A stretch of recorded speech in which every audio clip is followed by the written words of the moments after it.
Militan Republik Rakyat Donetsk menyerbu militer Ukraina di desa Vodiane dekat Avdiivka. Rekaman dari operasi epik Brigade Slavia ke-1 dari militan DPR diterbitkan di Telegram pada Minggu 30 Oktober 2022. Dalam keterangan unggahan disebutkan senapan bermotor DPR bertindak dengan dukungan aktif dari artileri dan kendaraan lapis baja. Unit infanteri Ukraina disebut maju menggunakan BMP.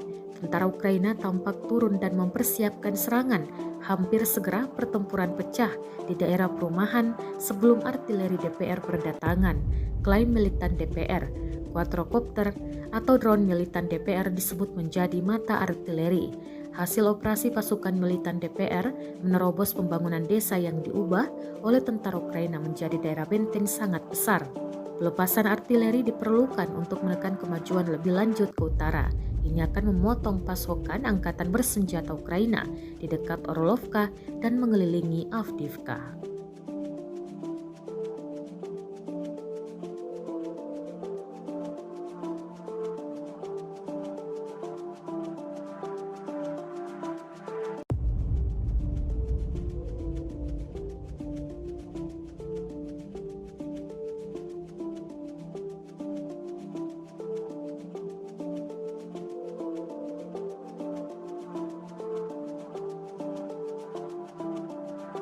Terima kasih sudah nonton.